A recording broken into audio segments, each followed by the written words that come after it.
Imagine this: bacon, onion, potatoes, cheese. Today we are making a cheddar corn chowder. I'm borrowing this from one of Ina Garten's cookbooks, and it's gonna be pretty quick and pretty easy and pretty delicious. So let's get started. Just as a note, I am cutting the original recipe in half.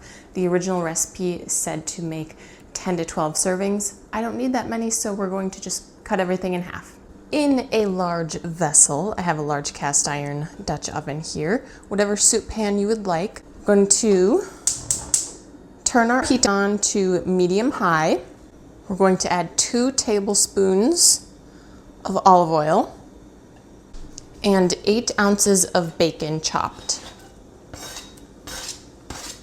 Do you need the oil with the bacon? Probably not, but I trust Ina.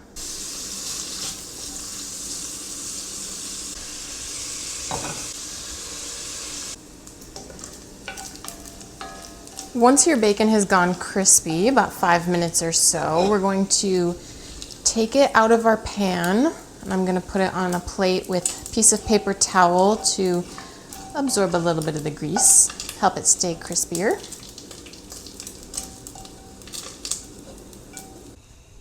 And then we're going to turn our heat down to medium and add 3 cups of onion,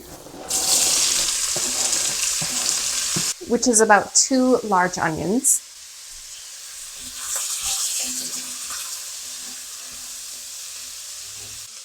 And 2 tablespoons of unsalted butter. We're going to cook the onions until they're translucent, so about 10 minutes.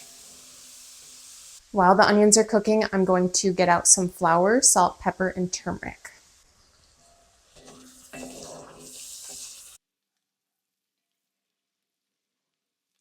Once your onions are translucent, we're going to stir in a 1/4 cup of flour and 1 teaspoon of kosher salt, a 1/2 teaspoon of black pepper, and a 1/4 teaspoon of turmeric.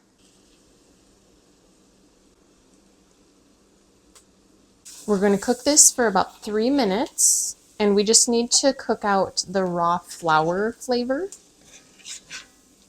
And then next up, we're going to need chicken stock and potatoes. You can use a bouillon and reconstitute it, and that's basically what I'm going to be doing. I'm actually going to be using a turkey base. My store just didn't have chicken at the time when I bought this. So we need 6 cups of chicken broth, however you do that.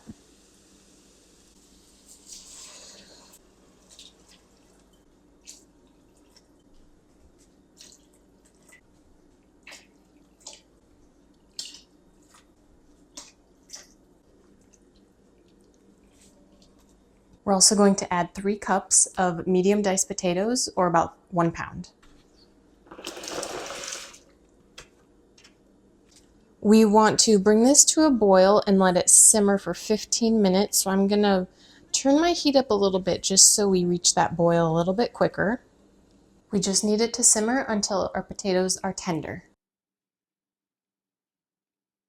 Once your potatoes are tender, we are supposed to add the corn. We're going to be adding about 1.5 pounds or about 5 cups. Now, you can use fresh corn. So if you're going to be using fresh corn, cut the kernels off the cobs and blanch the kernels for 3 minutes in boiling salted water. Drain.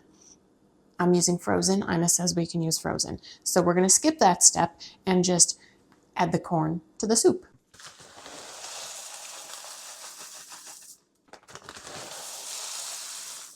I'm glad I didn't attempt to do this full recipe because my pot would have overfloweth. All right, so the frozen corn will have dropped the temperature of our soup. That's okay. We're gonna heat it back up. At this time, we're also going to add some really creamy, yummy ingredients. 1 cup of half and half and 4 ounces of sharp cheddar cheese. That may look like more than 4 ounces, but I shredded it on my microplane and it made the shreds really fluffy. Stir that in. And we're going to cook this for about 5 more minutes or until our cheese is melted.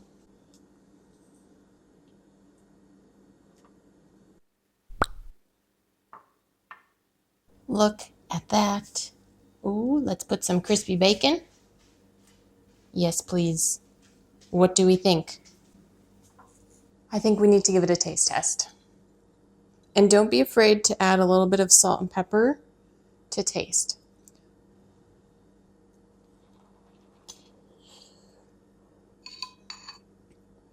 I'm going to add a little bit of salt.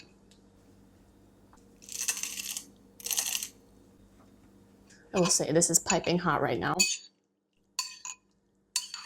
And I mean, if you wanted to add even more bacon too, go for it.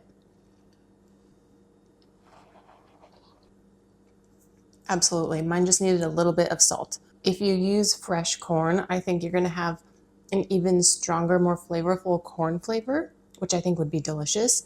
And this soup is warm and delicious and perfect for cold weather, autumn, winter. Very yummy. Would warm you right up. Go ahead and give this video a thumbs up if you would try this soup. Be sure to subscribe for more delicious recipes. And if you're looking for another cold weather recipe, go ahead, click right here on screen, and I'll see you guys there.